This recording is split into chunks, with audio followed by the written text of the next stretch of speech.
I have a bone to pick with Instagram.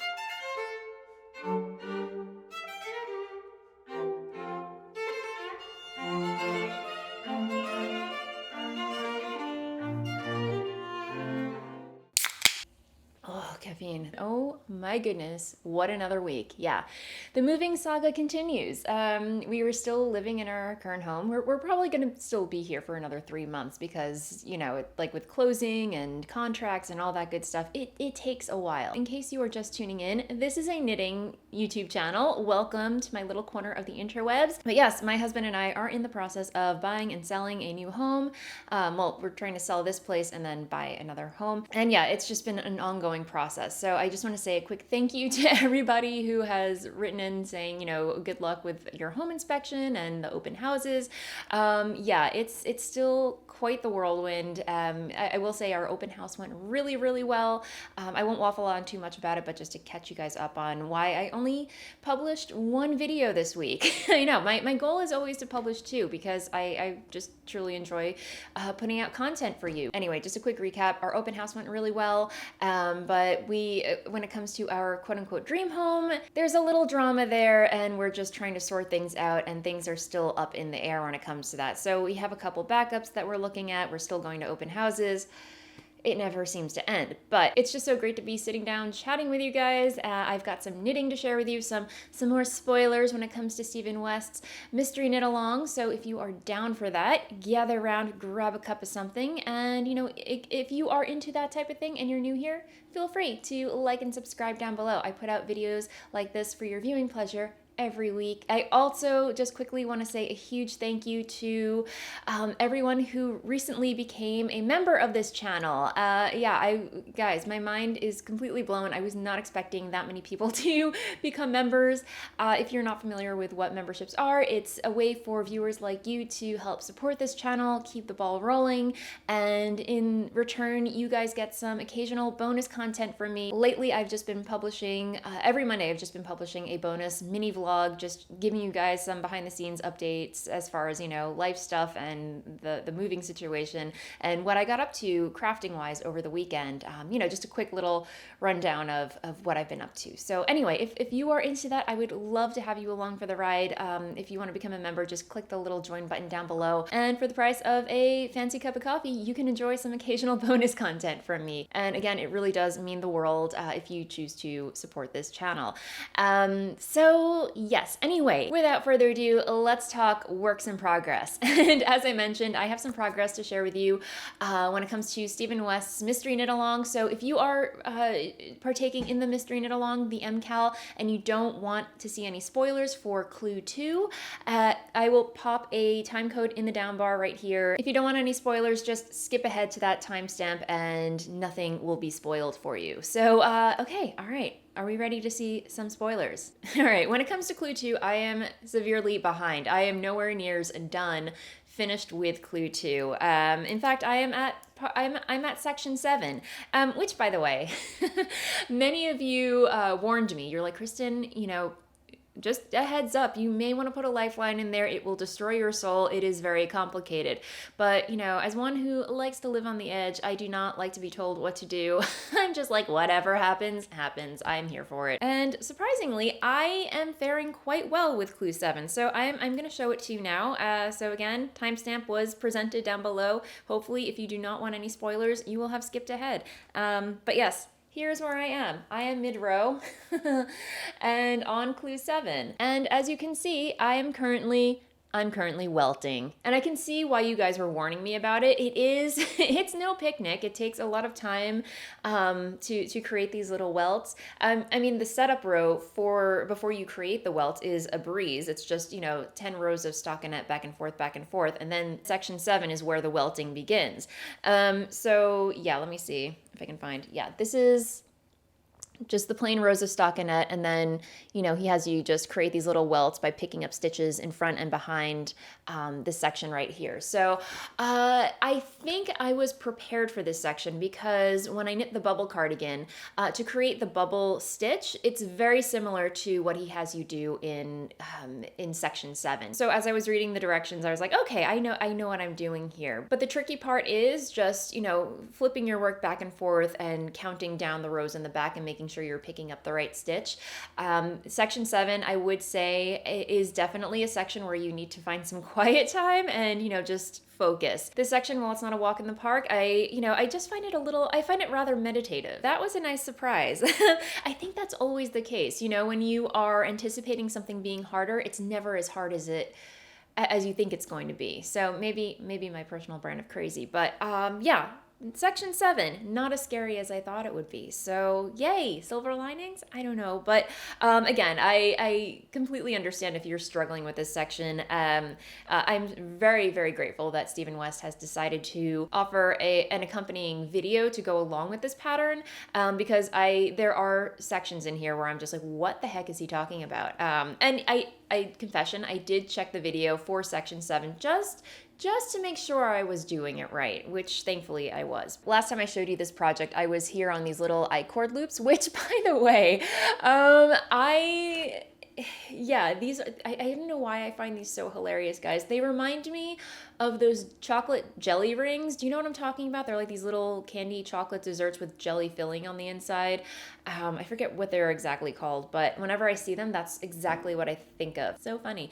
But anyway, yes, this is where I am with Clue 2, slow going, but as Stephen West touts in his videos, you know, just enjoy the ride. Don't feel pressured to finish every clue on time, and I'm certainly heeding that advice. I'm not pressuring myself. I'm just going with the flow. Speaking of Instagram, I have a bone to pick with Instagram because I went into this project with the intention of not spoiling the clues for myself. I wasn't going to, you know, check out any spoilers or anything. I was just going to knit it and be surprised along the way. However, while scrolling my Instagram feed, I don't know why Instagram does this, but when someone posts their progress on the Mkal, it's polite. It's encouraged to post a spoiler alert slide before sharing where you're actually at. And any well-meaning knitter partaking in the Mkal will do that. However, when I'm scrolling through my Instagram feed, for some reason, Instagram just decides to show me the second slide instead of the first slide. So Instagram has been spoiling these clues for me. How rude! If I had to guess, I think it's the algorithm, or because it knows that you've scrolled through your feed and have seen the first slide. So I think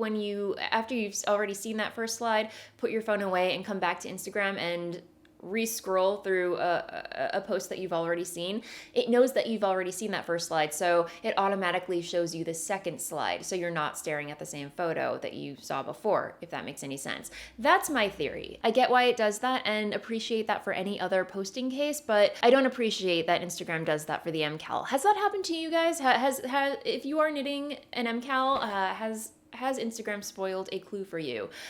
It's frustrating, isn't it? Yeah. And I will be completely honest, having had the clue spoiled for myself, I've seen where it's going. And I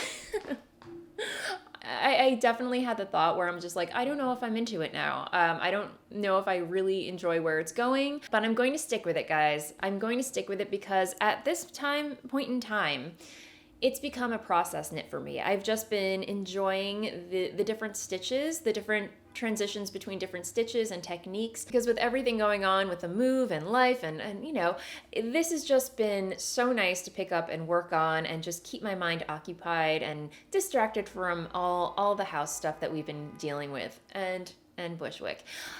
Goodness. Anyway, and plus, I love the fact that there are so many kind of new to me techniques in here. It's a nice brain massage for my knitting mind, if that makes any sense. Because yeah, I'm so comfortable sticking with patterns that are mostly stockinette or garter stitch or, you know, just simple lace intuitive patterns. I like that this is a challenge for me. I like that it's introducing me to new techniques and styles, and yeah, it's definitely massaging the creative side of my brain, and I love it. I absolutely love it. Whether I end up wearing the finished object, it really doesn't matter to me. I'm just thoroughly enjoying the process of this. Usually when someone asks me, are you a process or a product knitter? I never know what to say. It really depends on the project and, my state of mind, what my goal is as a knitter at the time. So yeah, there are times when I feel more of a product knitter and more of a process knitter. And this for me is definitely a process knit. And yeah, I am having so much fun with it, guys. So yeah, not gonna let any spoilers spoil this for me, that's for sure. I guess I'm gonna move into life stuff since, and that is actually all the creative content I have to share with you this week. Life has just been upended and it's a juggle right now. Yeah, it's definitely been a juggle because as I mentioned in the vlog that I shared with members, I had to pack up my entire dye studio. The entire dye dungeon had to be packed up, just kind of shoved off to the side. I had to hide my burners to, get it ready for the open house. And then set it all back up again to get as much dyeing as I could before we showed the house again during the week. And then pack it back up again because we're having another open house this weekend. So, oh goodness, now you see why I couldn't put out another video this week. I've just been so looking forward to sitting down and chatting with you guys. But yes, I have found a couple of pockets of downtime to work on the shawl.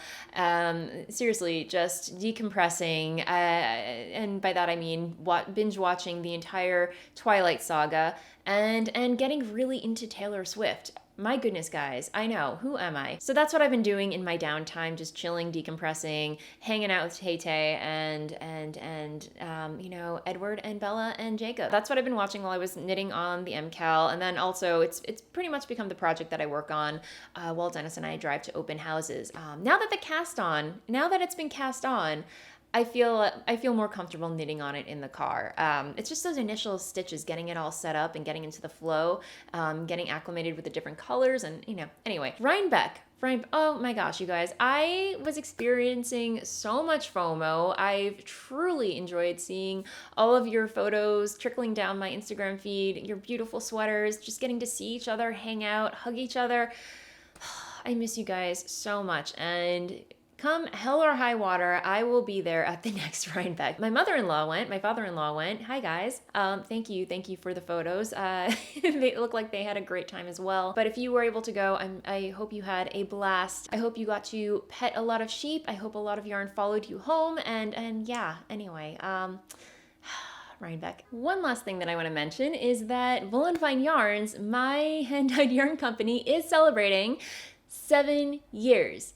Oh my goodness, guys. I have no words. If you're just tuning in, I am the hand dyer behind Voolenvine Yarns. It's my hand-dyed yarn company, and I started it 7 years ago. I left my day job as a video editor and producer. Got to schedule, video shoots and interview celebrities. It was very, very exciting. But at the end of the day, as an introvert, it wore me down. I burned out so frequently, and it really wasn't good for me. I wasn't having it.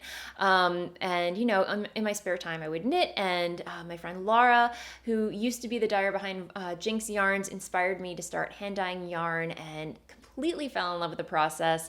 And, in my spare time, I would just, dye yarn for fun. And then the skeins, they started piling up. And I realized there's no way in hell I'm going to be able to knit this all myself. So because I already had a following on YouTube, I I put it out there to you guys. I was like, I have all this yarn that I dyed. Is anyone interested in purchasing it? I thought maybe, put it up on Etsy, see who wants it. And they sold like hotcakes, and I kept getting more and more requests for it. So I'm like, all right, maybe I'll just start dyeing yarn on the side, see where it goes. So yeah, I was coming home from my day job and, dyeing yarn. Weekends was just dyeing yarn. It was taking over our apartment, poor Dennis. And it got to a point where, I was literally working 2 jobs, burning out to the max. And then, it came to a point where I was like, all right, I have to make a decision now. Do I want to keep doing video editing, or do I want to quit that and be my own boss, dye yarn, play with color every day, and live the dream. I mean, twist my arm, not a hard decision at all. So I was able to go full time with the yarn dyeing and have absolutely no regrets. It's been such an amazing ride, and I have to thank you guys for supporting me, for rooting me on, for, you know, being excited for for this little adventure that I was going on. And I would not be where I'm at today if it wasn't for you. So I just want to say thank you so much from the bottom of my heart. I don't see myself quitting anytime soon, especially this YouTube channel. Before I started dyeing yarn, I had my podcast. I started out maybe, oh gosh, I seriously lost count how long I've been putting out content. I think I started the audio podcast 10 years ago, and then maybe 3 years later transitioned to video. It's been a long journey of sorts, but I do not get tired of it. I love it so much. It's what lights me up. It's what keeps me going. It's what I'm passionate about, and I just feel so incredibly lucky. And yeah, at the end of the day, I'm just so grateful for you guys for supporting me and just being along for the ride. And I'm trying not to cry, but it really does mean the world, and I'm just so glad that you're here. So you guys are the best, and I hope to be here hanging out with you for many, many, many more years to come. So that said, I am going to end things there. Thank you so much, as always, for hanging out with me. And again, if you're new here, welcome to my little corner of the interwebs. Do me a favor and like and subscribe down below. I put out videos for your viewing pleasure every week. And until the next one, have an amazing weekend, and I'll see you next time. Bye.